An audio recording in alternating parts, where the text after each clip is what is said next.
Apa sih Ustaz penyebab utamanya kekerasan pada anak-anak, terutama di lingkungan sekitar kita? Faktor utamanya itu adalah keluarga kalau menurut saya.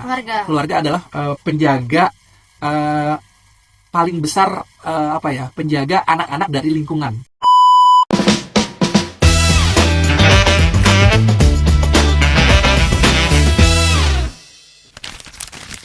Halo Sobat Ian, kembali lagi di Amazing Podcast, Amazing Inspiration. Oke teman-teman, kembali lagi sama aku host podcast. Dan hari ini aku dan narasumber kita hari ini bakal ngebahas peristiwa dan berita-berita yang lagi hangat dibicarakan di media sosial bareng narasumber kita, yaitu ada Ustaz Yuda Kurniawan. Oke Ustaz, apa kabar Ustaz hari ini? Alhamdulillah. Udah lama banget ya kita nggak ngobrol-ngobrol kayak gini. Udah lama kita nggak berbincang, nggak berbagi cerita-cerita ya Ustaz ya. Betul.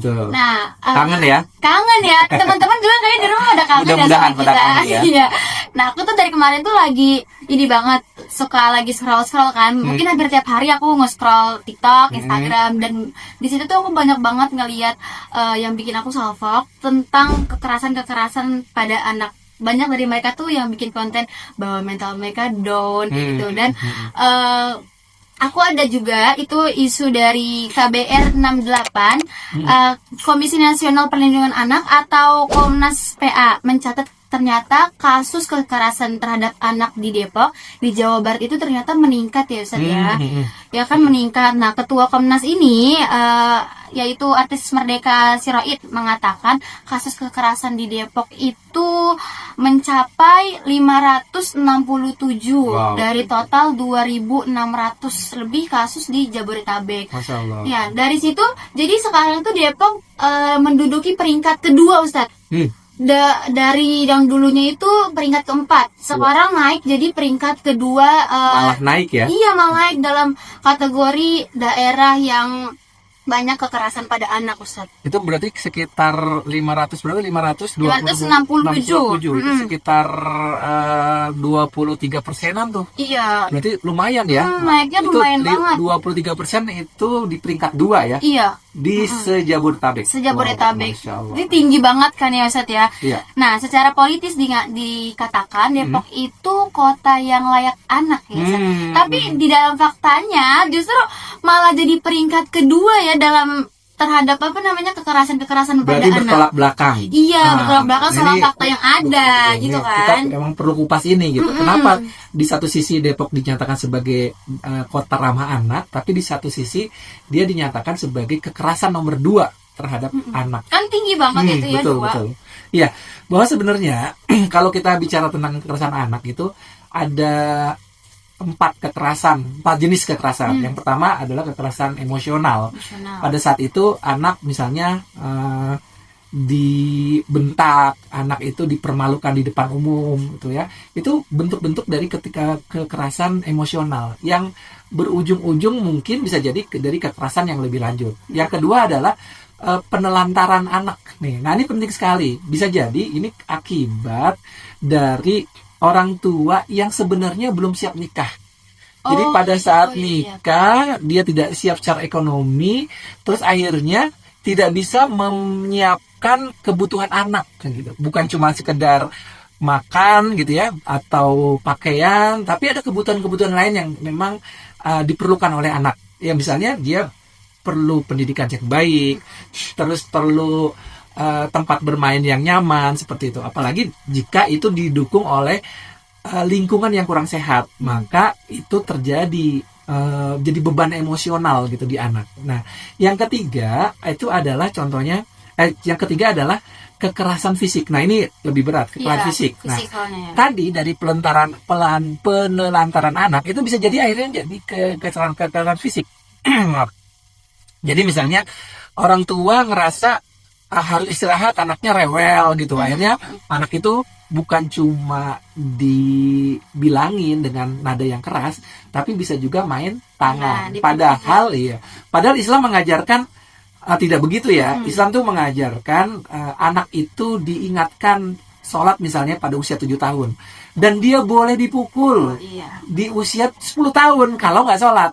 Tapi dipukul bagian mana? itu dipukul di bagian yang tidak memberikan bekas, misalnya di betis atau di paha atau di bokong gitu ya. Nah itu yang sebenarnya buat anak-anak yang baru misalnya tadi nikah usia muda atau belum siap nikah, sebenarnya dia nggak paham tentang itu, sehingga akhirnya timbul kekerasan. Nah sebenarnya yang paling berat itu adalah kekerasan seksual. Nah, ini banyak terjadi gitu. Banyak terjadi di sekitar kita. Bisa jadi karena memang lingkungan rumah yang tidak kondusif gitu. Jadi di situ bukan hanya keluarga inti yang tinggal, tapi misalnya ada bersama dengan paman atau bibi dengan ipar-iparnya gitu ya. Nah, itu yang membuat jadi tidak kondusif. Jadi anak itu terutama ketika anak itu sudah mengalami masa akil balik nih, ketika dia sudah mulai dewasa, ada perubahan pertumbuhan gitu ya, misalnya maaf nih payudaranya sudah mulai besar, pinggulnya sudah mulai besar, atau laki-laki ketika suaranya udah mulai serak ngebas gitu kan, udah mimpi basah. Nah disitulah timbul permasalahan sebenarnya. Nah pernah satu kejadian misalnya di sebuah sekolah, ketika misalnya orang tuanya sangat khawatir bahwa anaknya itu dilakukan pelecehan seksual oleh jenitor itu misalnya karyawan sekolah. Padahal sebenarnya yang paling besar itu bukan mereka, yang paling besar adalah orang-orang dekat ya, termasuk guru, orang tua yang tadi saya bilang, misalnya paman, bibi, tantenya, itu orang-orang yang dekat, atau bahkan mungkin kakeknya ya. Banyak kasus misalnya anak dilakukan pelecehan seksual oleh orang-orang dekat, justru bukan oleh orang jauh. Nah ini yang saya perlu juga edukasi kepada para pemirsa gitu ya, bahwa sebenarnya yang perlu diwaspadai adalah orang-orang dekat. Nah, bukan harus apa-apa, tapi kita harus mengajarkan kepada anak-anak untuk apa? Untuk menjaga kapan dia harus bilang tidak boleh dan kapan dia bilang dia diam saja gitu. Nah, anak-anak kita kan mungkin ada rancu nih, misalnya ketika yang menyentuh adalah pamannya, maka dia dibiar aja, soalnya bingung kan gitu. Atau misalnya ada anak yang dicentuh oleh gurunya, dia bingung, wah guru kan harus dihormati gitu. Padahal sebenarnya nggak boleh. Pada bagian mana saja yang perlu disentuh, yang bisa disentuh ada, atau bagian mana yang tidak boleh disentuh. Jadi kalau udah mengarah ke sana, ke bagian yang lebih sensitif, maka anak wajib, kalau menurut saya wajib untuk menyatakan diri bahwa tidak boleh. Saya tidak mau disentuh itu. Menjaga betul. Nah itu yang harus diajarkan kepada anak-anak kita. Nah kebanyakan anak-anak kita itu tadi karena ambigu tadi, ragu, jadi akhirnya dia diam aja, dan itu menjadi suatu yang kebiasaan, dan kebiasaan itu akhirnya menimbulkan sesuatu yang tidak baik gitu. Seperti itu. Dari tadi kita bincang ya Sat ya, kebetulan juga aku masih anak-anak juga ya, mungkin teman-teman di rumah juga penasaran. Aku penasaran. Apa sih Sat penyebab utamanya kekerasan pada anak-anak, terutama di lingkungan sekitar kita? Apa penyebabnya? Kenapa anak-anak tuh bisa mendapat kekerasan kayak gitu? Ya, faktor utamanya itu adalah keluarga kalau menurut saya. Keluarga adalah penjaga paling besar, penjaga anak-anak dari lingkungan, gitu, dari lingkungan luar maupun dari sesuatu yang buruk buat anak itu sendiri. Jadi kalau umpamanya keluarganya tidak aware terhadap kebutuhan anak ini, maka akan timbul kekerasan yang sebenarnya itu bisa diantisipasi sejak dini gitu. Tapi karena keluarganya diam saja, maka hal itu dianggap biasa. Nah itu bahaya. Yang kedua misalnya faktor lingkungan. Misalnya kita tinggal di lingkungan yang kurang kondusif tadi, misalnya lingkungan padat gitu ya, di situ banyak perkataan-perkataan yang membuli dan lain sebagainya. Itu juga bisa menimbulkan kekerasan sebenarnya kepada anak. Cuman seringkali buat masyarakat kita tuh dianggap biasa, padahal itu nggak biasa gitu. Dan kita juga harus aware sebagai tetangga atau sebagai orang lain ya daripada keluarga itu, ketika kita melihat kejadian itu, maka kita juga wajib sebenarnya mengingatkan. Misalnya lagi main-main nih, anak-anak tetangga lagi ngobrol gitu, terus tiba-tiba dia ngomong jir gitu ya. Nah kita tuh sebagai orang yang paham harusnya ngasih tahu ke anak, nggak boleh ngomong kayak gitu. Nah kebanyakan orang tuh enggan gitu. Kenapa enggan? Karena malas untuk itu jadi masalah gitu.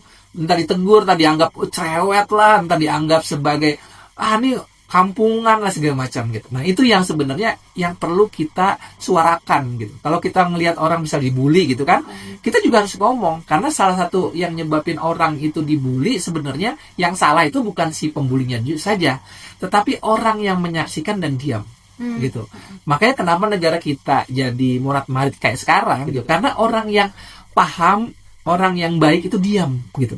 Harusnya orang-orang yang baik, orang yang paham itu bersuara gitu. Memang tidak nyaman gitu, karena kita bisa dianggap orang yang sesat lah, orang yang tidak pro lah gitu. Tapi demi kebenaran harusnya kita menyatakan bahwa itu salah gitu. Harus berani. Nah, kalau kebiasaan-kebiasaan tadi tidak dirubah gitu ya, tidak diubah dengan lebih baik gitu ya, kita biarkan, maka tantangan nilai sosial kita semakin lama semakin buruk. Seperti itu. Ternyata tuh orang-orang di sekitar kita sebenarnya juga terdampak ya Seth ya, untuk mencegah kekerasan pada anak juga ya. Soalnya tuh emang banyak banget sekarang orang yang lihat orang dibully kayak udahlah bukan urusan saya kayak gitu. Kebanyakan ya udahlah biarin aja, dia punya orang tua, padahal orang yang menyaksikan itu sebenarnya juga harus menegur ya. Iya, karena dia punya andil yang cukup besar sebenarnya. Kayak misalnya orang teriak copet, dia diem aja gitu. Wah, itu sebenarnya banyak banget tuh. Iya. Kan orang berpikir yang penting bukan aku, yang penting bukan saya gitu. Yang penting bukan anak saya. Itu nggak boleh. Kayak nggak kenal lah, udah biarin aja urusan dia. Masih banyak orang tuh yang nolongin gitu. Iya, nah itu sebenarnya harus dirubah. Apalagi kita sekarang ada di dunia pendidikan, maka kita harus aware terhadap hal-hal yang seperti itu. Jadi kita menjadi agen sebenarnya, agen perubah kepada dampak sosial di masyarakat. Karena kalau kita nggak mau mulai, maka siapa yang akan mulai? Iya, betul. Pasti orang yang ngerti kan, ya. Terutama kita sebagai orang-orang pendidik. Maka ketika itu terjadi di lingkungan masyarakat atau di keluarga kita juga perlu mengedukasi itu. Gitu. Banyak banget aku lihat di konten-konten ya di sosial media gitu kan, anak-anak yang ngebahas tentang mentalnya mereka yang ngedol, mereka yang merasa mereka hidup gak berguna.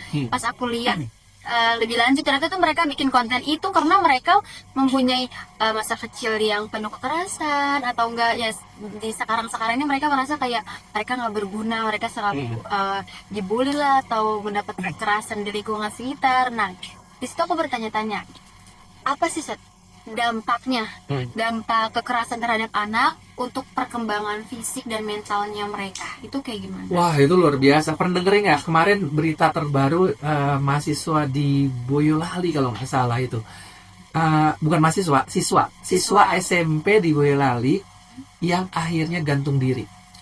Oh iya. Ya, padahal anak ini adalah ketua kelas dan aktif top di lingkungannya, tapi ternyata yang paling menyebabkan dia ngalami depresi karena dia tidak punya teman curhat gitu. Nggak punya teman cerita ya. Dia memendam semuanya. Betul. Gitu. Orang lain nggak tahu kalau dia ternyata punya masalah itu gitu.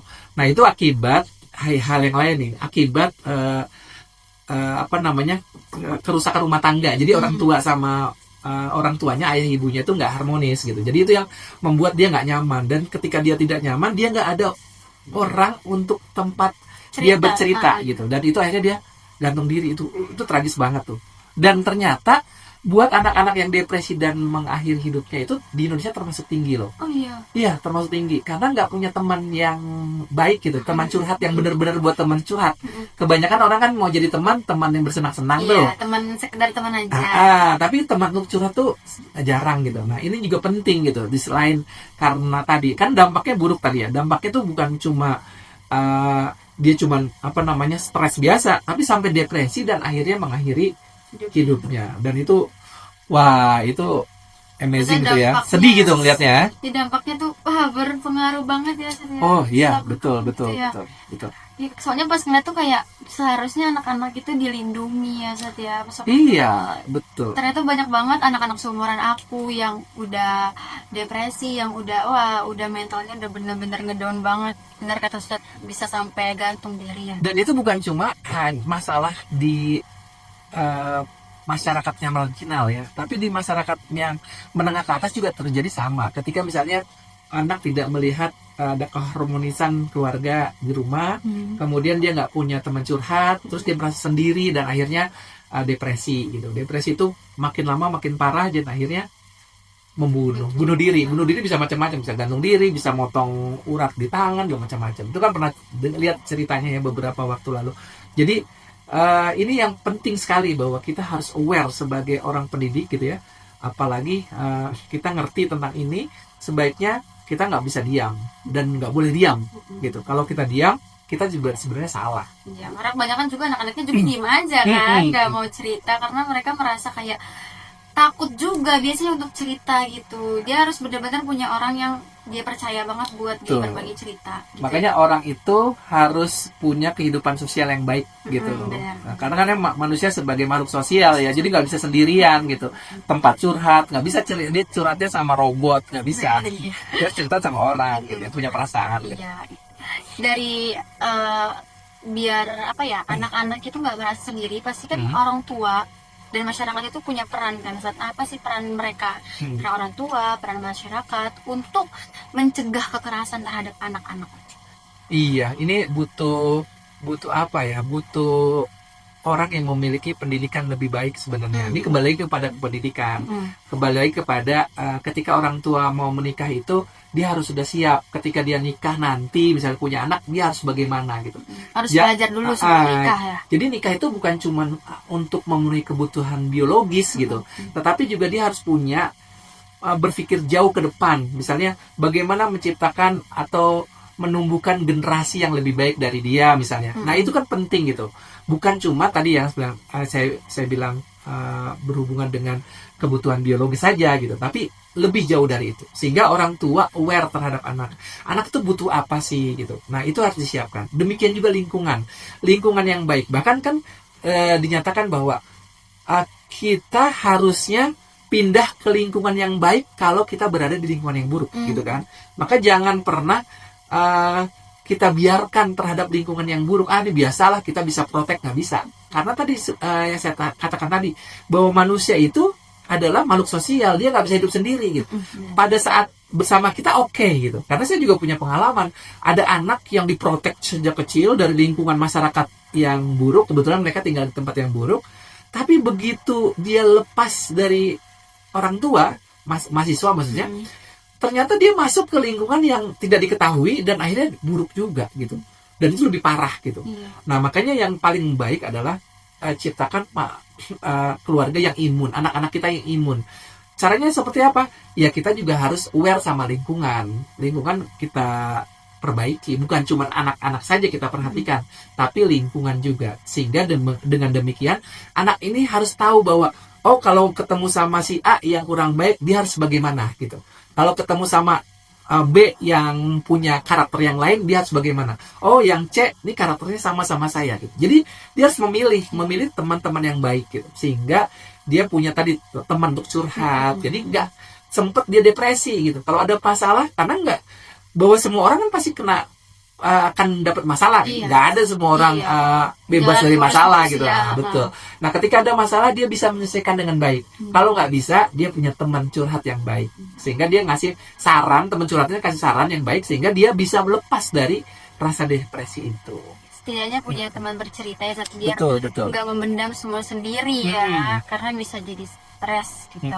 Nah, dari tadi ngomongin tentang ternyata balik lagi pendidikan gitu kan, pendidikan ternyata berperan penting dalam apa yang kita bicarakan hari ini ya Satya. Nah, aku mau nanya gimana sistem pendidikan dan lembaga terkait dapat membantu menangani kasus kekerasan pada anak? Nah, ini urusan negara sebenarnya ya. Harusnya negara lebih mengayomi gitu anak-anak kita gitu, karena memang anak ini adalah aset bangsa gitu. Yang sekarang ini itu ada di orang-orang yang usia 40-50 tahun gitu. Tapi ke depan 10 tahun, 20 tahun lagi bukan mereka lagi yang akan menjadi tulang punggung sebuah negara gitu. Tetapi anak-anak kita. Nah, kalau anak-anak ini tidak dikelola dengan baik, maka kita nggak tahu ke depan Indonesia seperti apa. Nah, dengan kondisi sekarang saja bisa jadi kita agak terbelakang nih pendidikan kita 20-30 tahun yang lalu gitu. Sehingga menimbulkan pendidikan yang sekarang agak kacau. Ya, harus diakui ya, agak Iya, kacau gitu. betul. Bagaimana misalnya pejabatnya korup segala macam. Itu juga hasil dari pendidikan masa lalu yang 30 tahun atau ya 30 tahun yang lalu gitu. Ini harus dievaluasi gitu. Nah, orang-orang yang paham tentang ini harus mengevaluasi ini. Yang pasti harus disiapkan kayak institusi untuk bertanya orang tua maupun anak kalau ada permasalahan, ada tantangan dalam hidup, itu harus tanya kemana gitu. Ada lembaganya, harus pemerintah itu nyiapin lembaga itu.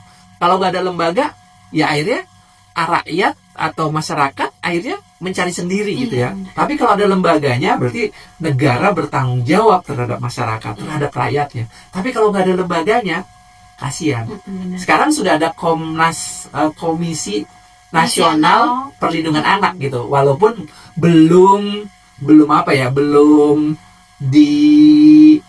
dimaksimalkan, tapi mudah-mudahan gitu. Saya sih optimis ini akan dimaksimalkan dan jadi lebih bermanfaat seperti itu.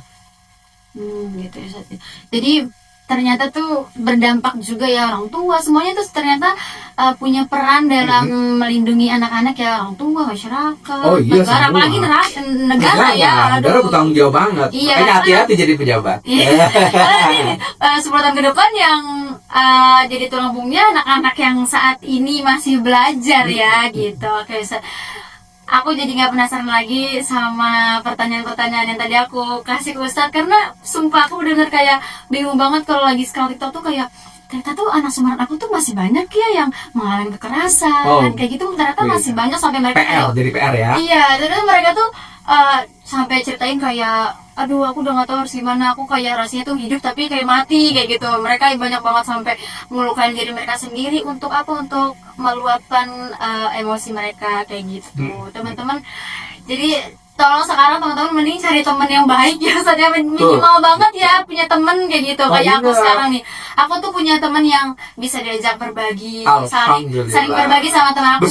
Bersyukur. Itu benar-benar anugerah, aset berharga banget itu, punya teman yang bisa diajak berbagi cerita tanpa ngejudge ya, saat malah ngasih saran, walaupun emang nggak bisa ngasih saran, minimal banget ngedengerin cerita. Jadi pendengar ya, jadi pendengar yang baik. Pendengar yang baik itu tuh benar-benar lega banget kalau misalnya udah cerita kalau lagi ada masalah kayak gitu. Terima kasih banyak ya Setia, tadi sebenarnya aku pengen nangis gitu. Aku inget sama teman aku, terus kayak wah ternyata aku saat ini oke lah, aku harus belajar menjadi pendengar yang lebih baik lagi untuk teman-teman aku kayak gitu. Terima kasih banyak ya Setia, sama-sama udah mau berbagi cerita sama aku, informasi yang mungkin sebelumnya aku belum tahu. Terima kasih banyak, dan teman-teman semoga bermanfaat ya Ustadz ya untuk aku dan teman-teman di rumah ya. Terima kasih teman-teman, mungkin itu yang bisa aku sama Ustadz Yuda sampaikan sama teman-teman. Boleh kita tagline dulu ya Ustadz ya. Terima kasih banyak ya Ustadz ya. Nah, kita next ketemu lagi dan ngebahas hal-hal yang populer lagi di sosial media. Oke teman-teman, terima kasih. Kita tagline dulu ya Ustadz ya. Inspirasi yang negeri, amazing inspiration. Bye teman-teman.